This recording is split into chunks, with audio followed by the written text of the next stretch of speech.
Hello everyone. Welcome back to the program Speak in English. Good morning. This is Dr. R.S. Moria helping you out to get a better understanding of English language and also enabling you to communicate grammatically, fluently and confidently with a great authority and command in a certain given situations. Guys, हम आपको ये बताने का programme हमने लिया कि कैसे stage पर लेक्चर दिया जाता है, स्टेज पर कैसे भाषण दिया जाता है।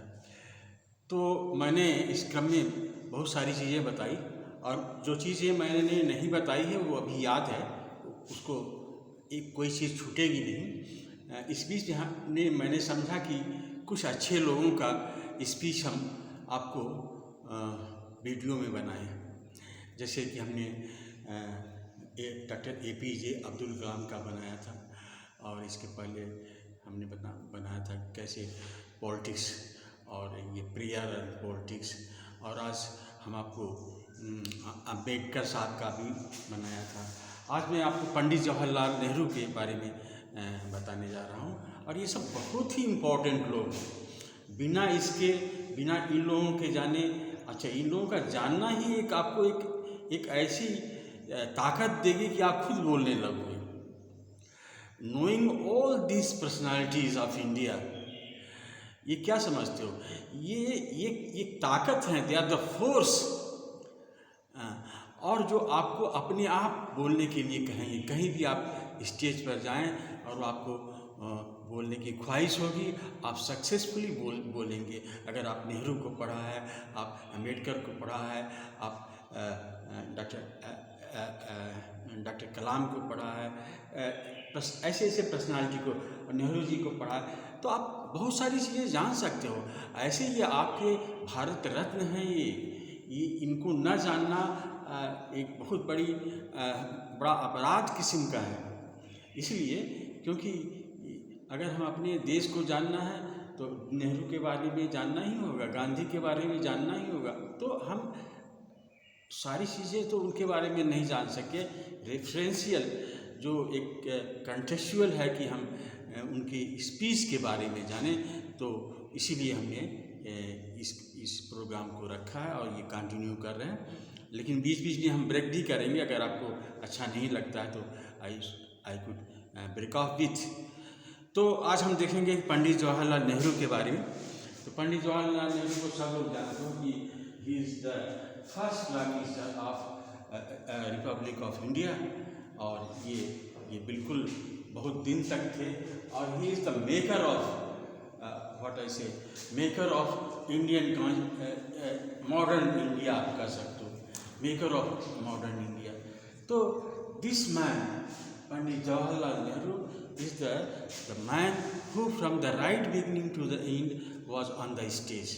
और जैसा हम आपको बताते हैं कि पंडित नेहरू ही एक ऐसे व्यक्ति थे जिन्होंने पहली बार हमको ये खबर दी कि हमारा देश जो है आज़ाद हो गया है। That was the very important speech bye Pandit Jawaharlal Nehru in parliament and also on a wire. So this is called Tryst with Destiny।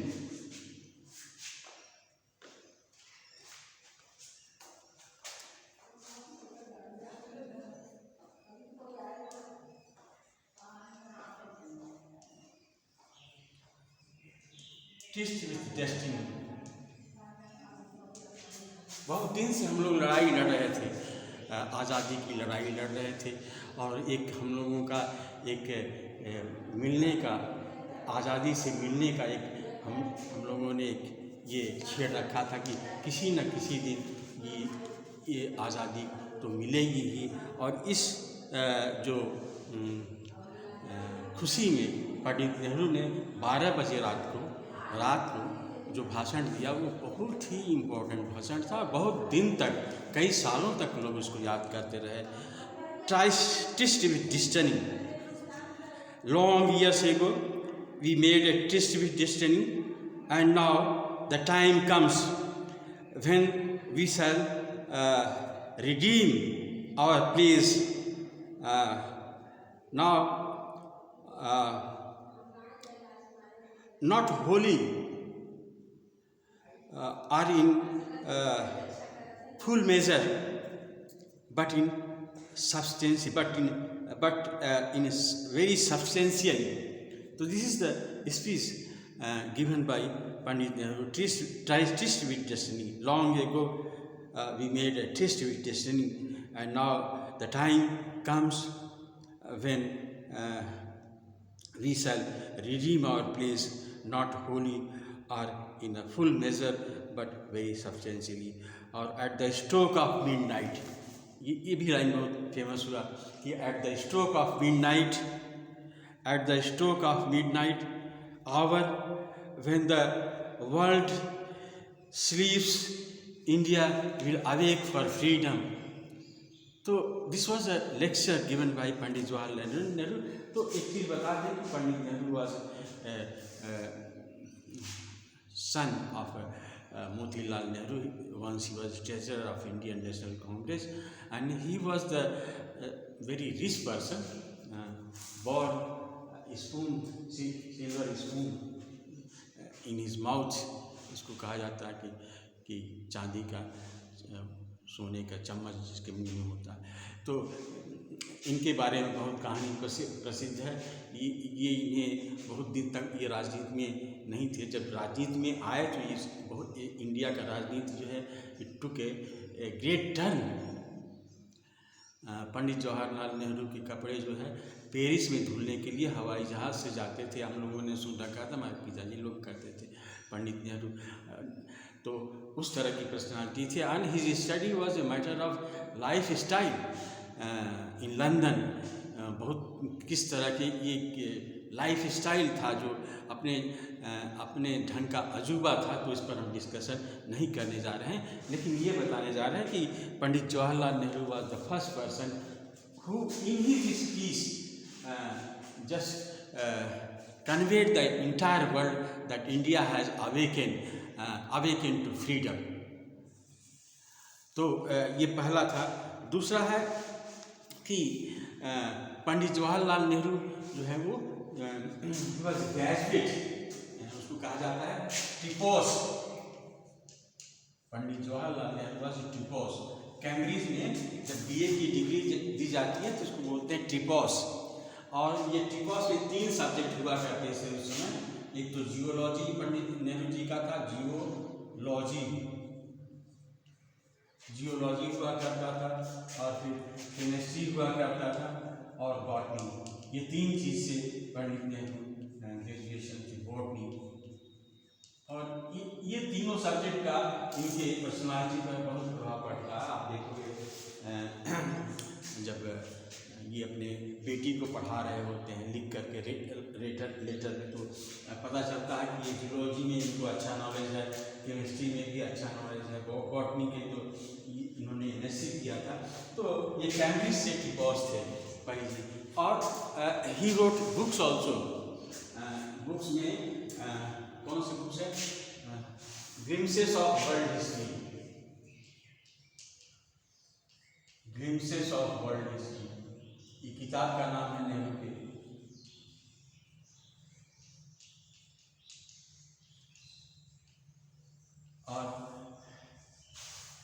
और हिस्ट्री, इंडियन हिस्ट्री पर किताब लिखा है. उसको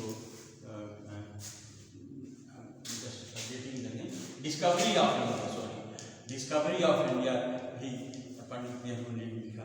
डिस्कवरी ऑफ इंडिया. तो नेहरू जी ने किताबें लिखी हैं, और इन्होंने ही वेंट इन डेप्थ.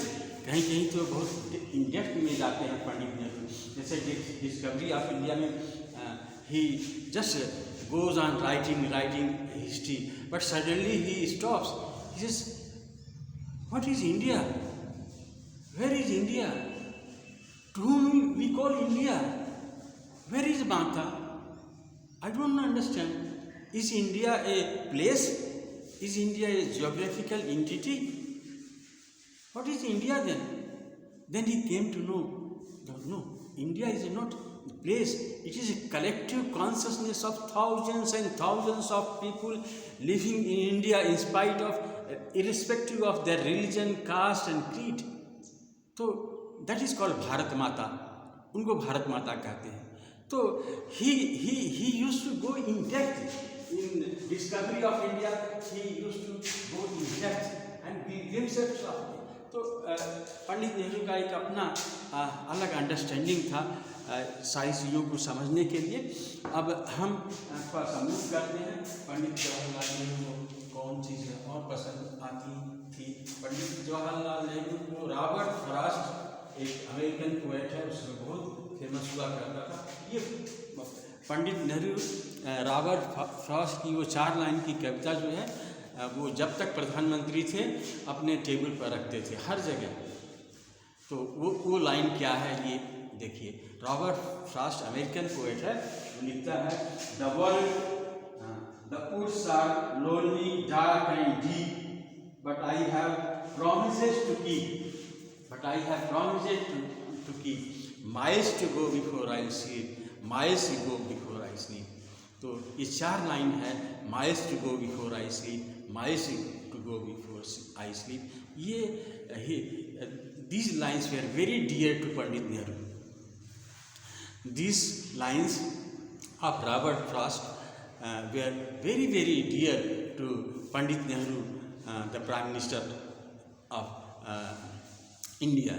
तो ये एक चीज़ आप कर सकते हो कि पंडित नेहरू को रॉबर्ट फ्रॉस्ट की ये लाइनें बहुत पसंद थी. And miles to go before I sleep and miles, इसका क्या मतलब होता है? Miles to go before, we have a lot of work to do in this world, we have no time to sleep, and the moment we try to sleep, we are reminded of the fact that we have a lot of work to do, and after doing that work, only when the work has been finished, only when we can march. So man is full of responsibility, duties are there. So Pandit Nehru wanted work that काम हो. आराम हराम है.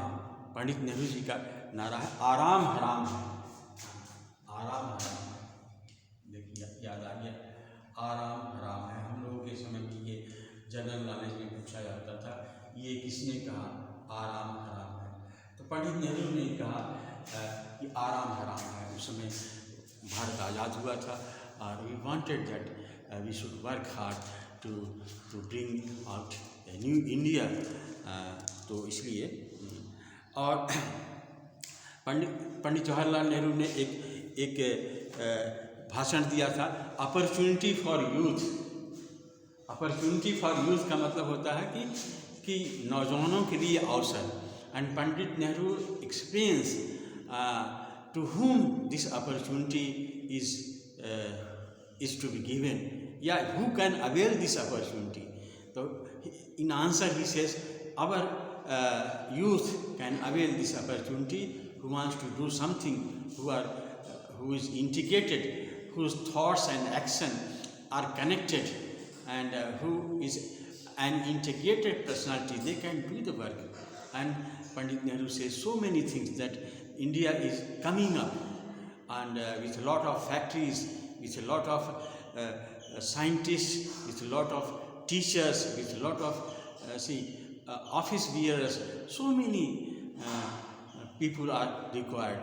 So Pandit Nehru says that today we need scientists, today we need educationists, today we need teachers, today we need, and he says that although we need all these things, I just say is as a politician, but in a perfect society, I think in future the position of politician will be lessened, will go down, and the positions of the engineers, doctors, teachers,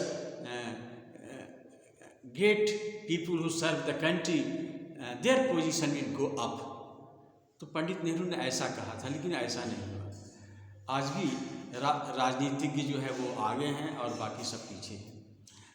Pandit Nehru says कि उस समय कहते थे कि जब ये अच्छा समाज बनेगा तो उसमें ज़रूरत होगी डॉक्टरों की, ज़रूरत होगी इंजीनियर्स की, ज़रूरत होगी कंप्यूटर्स उस समय नहीं था, तो इन सबों की ज़रूरत होगी। और जो हम जैसे पॉलिटिशियन लोग हैं उनकी जो उतनी ज़रूरत नहीं रहेगी, उनकी इम्पोर्टेंस धीरे धीरे घट जाएगी। इसलिए कह रहे थे क्योंकि इंडिया को ये सारी चीज़ें चाहिए था उस समय। तो इन अपॉर्चुनिटी ऑफ यूथ में पंडित नेहरू ने अच्छा लेक्चर है, अच्छा भाषण है पंडित नेहरू का, आप उसको ज़रूर पढ़िए, opportunity for youth. And he says कि आजकल के बच्चे जो है पढ़ना नहीं चाहते हैं, वो पढ़ते ही नहीं हैं, और वो कहते हैं कि न्यूज़पेपर पढ़ने को पढ़ना थोड़े कहते हैं। नहीं, न्यूज़पेपर का simply reading newspaper is not reading. Good reading is that which makes you think. Good reading जो है वो जो आपको सोचने पर मजबूर करे, उसको कहते हैं गुड रीडिंग। तो this was Pandit Nehru on opportunity for youth. And then Pandit Nehru was also aware of so many things कि corruption is there and glimpses of world history में उन्होंने नेपोलियन का बहुत जिक्र किया, नेपोलियन का। तो नेपोलियन के कई स्टेजेस का जिक्र किया है। फर्स्ट स्टेज में नेपोलियन जो है वो फ्रांस का वो इक्वलिटी, फ्रेटर्निटी एंड लिबर्टी का फ्लैग लेकर पूरे यूरोप में घूम रहा है। सेकेंड स्टेप में जो है वो थोड़ा सा डिक्टेटर हो गया। तीसरे स्टेज में वो इम्परर हो गया। इम्परर मतलब राजा, जबकि वो राजशाही के खिलाफ लड़ाई था, अंत में वो राजा बन गया। तो जैसे जॉर्ज ऑरवेल ने कहा कि all the animals are equal but some animals are more equal than others. तो पॉलिटिक्स कैसे डिटोरिएट करता है ये पंडित नेहरू ने कहा। उसमें पंडित नेहरू ने लिखा कि उनके माँ के बारे में लिखा, नेपोलियन के माँ के बारे में। And the unhappy mother of Napoleon, blind through age, said once again the emperor in Paris. जब नेपोलियन पूरे अपने उसमें था, पूरे डिक्टेटरशिप में था, हो गया था, मतलब एक स्वतंत्रता से जब डिक्टेटरशिप में आ गया, तो नेपोलियन की माँ ने खुद कहा कि emperor is now in Paris. वो फिर वही आ गया है जहाँ से वो नेपोलियन स्टार्ट किया था। The banner of equality, fraternity and liberty and saying all the countrymen that you are our brothers, we are equal. और धीरे धीरे वो चेंज करते गया और चेंज करते गया। He was more equal than others and then at last he turn dictator and his mother says that yes, once again the emperor is in the state. Gandhi ji के बारे में, गांधी नेहरू का एक जोड़ा था भारतीय ये परंपरा में। भारतीय जो आंदोलन था स्वतंत्रता के लिए, उसमें तो गांधी जी को बहुत रिस्पेक्ट करते थे नेहरू जी। उनको कहते थे a born democrat. Gandhi ji was born democrat, Pandit Nehru कहते थे। रिप्रेजेंटेड मिलियंस ऑफ इंडिया, वो लाखों लोगों का प्रतिनिधित्व करते थे। Idealise personification, he gave dignity to our spineless politics, was revolutionary for a big changes who no fear of consequences could stop, whom no fear of consequences could stop। तो गांधी जी का ये कहना था। और गांधी जी के नेहरू जी, बल्कि गांधी जी कभी कभी आउट ऑफ वे जा कर के नेहरू जी को सपोर्ट करते थे। दैट उनके कई बार चेक लोगों ने कमेंट भी किया कि गांधी जी को इतना जो है पक्षपात नहीं करना चाहिए नेहरू के उसमें, लेकिन but the relation between Gandhi and Nehru was very good and he used Pandit Nehru used to respect a lot to Mahatma Gandhi. Pandit Nehru was scientist. Scientist का ये मतलब हुआ कि Pandit Nehru studied science not arts. तो जैसा आपने मत बताया कि पंडित नेहरू ने जियोलॉजी पढ़ा था, केमिस्ट्री पढ़ा था, और कौन सी पढ़ा था, जियोलॉजी, केमिस्ट्री और बॉटनी. तो साइंस पढ़ने का उन पर असर था, तो वो साइंटिफिक दिमाग से थे. He was a man of scientific temper. लेकिन साइंटिफिक टेम्पर होते हुए भी कुछ उनका झुकाव रिलीजन और हिंदुस्तान की परंपरा, ट्रेडिशन को लेकर के है, जो कि कभी कभी उस पर लोग कमेंट भी किए हैं, but at the certain time it was correct. हम देखेंगे कि कहते थे कि science looks at the universe and mysteries of the universe. Science has its own point of view of looking at the things. Science अपने नज़रिए से इसको देखता है, और साइंस का जो रहस्य है और उसको रहस्य को धीरे धीरे वो खोलता है. जो मिस्ट्री ऑफ जो वर्ल्ड है, क्या मिस्ट्रीज ऑफ द वर्ल्ड है? लोग कहते हैं कि सूरज उगता है. नहीं, सूरज स्थिर रहता है. जब हम लोग जान गए, कोपरनिकस ने ही बताया कि नहीं भाई, पहले कहते हैं कि नहीं, ये जो है सूरज जो है पृथ्वी के चारों तरफ चक्कर लगाता है. तो उसके बाद कहा नहीं, ये तो गलत चीज़ है. दूरबीन से देखा, नहीं, कुछ नहीं है, ये पृथ्वी जो है सूरज की तरफ चक्कर लगाती है. तो बहुत सारी चीज़ें ऐसे खुलती गई, and then mysteries of the world were just solve कि ऐसा नहीं, ऐसा है. तो साइंस तो ये काम करता है. और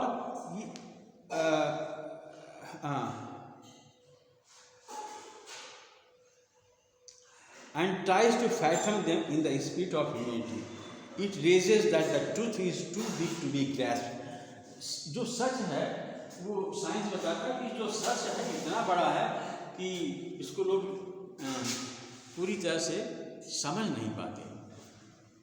जैसे साइंस क्या बताता है? साइंस बताता है कि हम एक बहुत बड़े, कितनी हजारों गैलेक्सीज हैं, हजारों गैलेक्सीज में बहुत से तारे हैं. बहुत से तारों में सूर्य एक छोटा सा तारा होगा. उस तारे के हम जो है प्लैनेट्स हैं, और उस प्लैनेट्स के हम उन 9 प्लैनेट्स में, उसमें से एक प्लैनेट्स में हम हैं.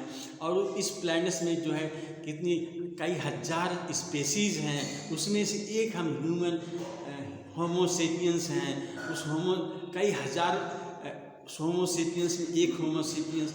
तो ऐसे करके हम कितना छोटा जगह पर हैं.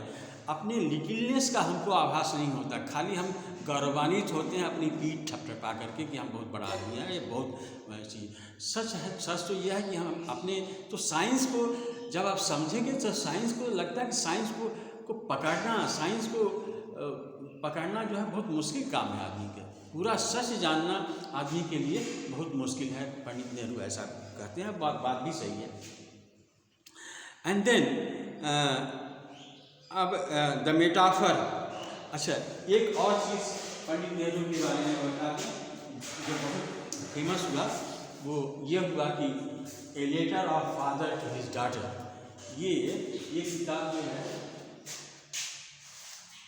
A letter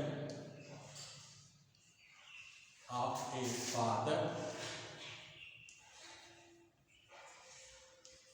to his daughter, ये किताब बहुत फेमस है. और ये बच्चों की किताब में वर्ल्ड की किताब में गिनी जाती है.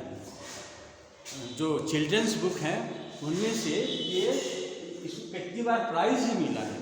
One of the best science fiction is this book, letter of father to his daughter. तो इसमें जो पंडित नेहरू ने अपने बेटी के बारे में लिखा, वंडरफुल. हम लोग तो बचपन से पढ़ते आ रहे हैं, बहुत सारे उसको पढ़े हैं. Long ago. हाँ, और फिर लिखते हैं कि मेटाफर का यूज़ किया. जो ये पेबल है, जो पत्थर है, वो कैसे पहले जो है कोई चट्टान हुआ करता था, गिरते गिरते कुछ छोटा हुआ, फिर और छोटा हुआ, फिर बहते बहते कैसे कैसे वो एक पेबल हो गया, फिर बहते बहते वो समुद्र में मिलेगा, समुद्र में मिला कर वो जो बालू का कण हो जाता है। तो ये क्या है, ये these are the pages of book. ये जो है pages of the book of nature, ये जो प्रकृति की किताब है उसका एक पेज है। और जिसको प्रकृति के किताबों का पेज पढ़ने आ जाए, उसको अल्फ़ाबेट पढ़ने आ जाए, he is really a great scientist. और पंडित नेहरू ने वही चीज़ इंदिरा गांधी को सिखाया, क्योंकि वो जियोलॉजी पढ़े हुए थे।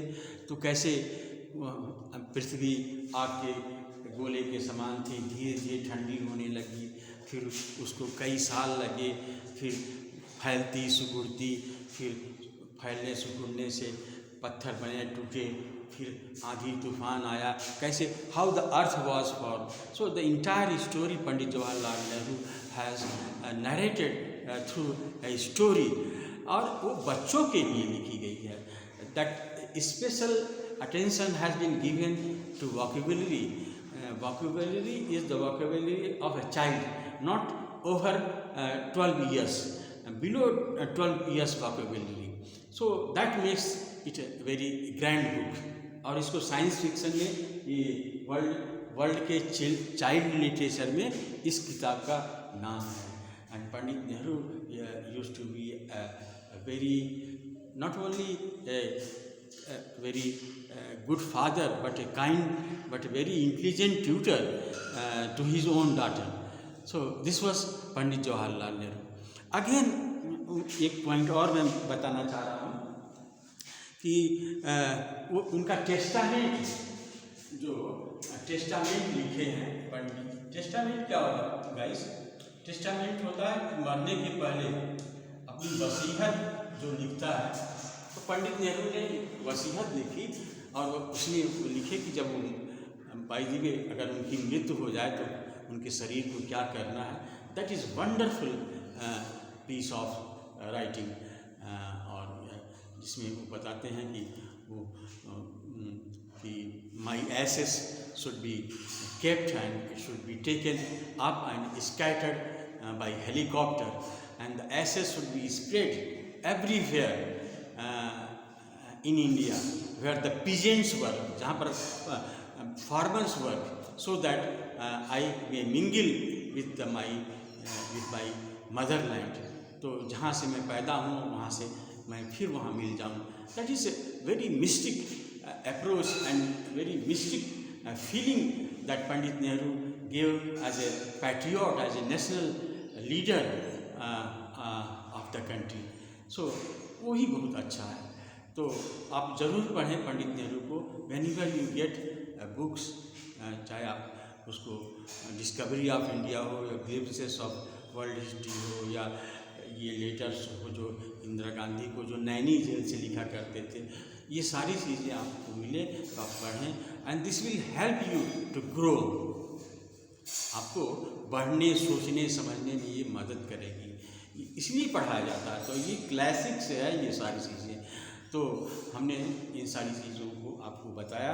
अब मैं आपको थोड़ा सा ब्रेक करूँगा, आपको बताऊँगा साइकोलॉजी ऑफ इंटरव्यू। मैं इंटरव्यू ही बता रहा था, लेकिन बीच में ये चीज़ें आ गई तो इसको भी बताना पड़ा। तो मैं बताऊँगा साइकोलॉजी ऑफ इंटरव्यू।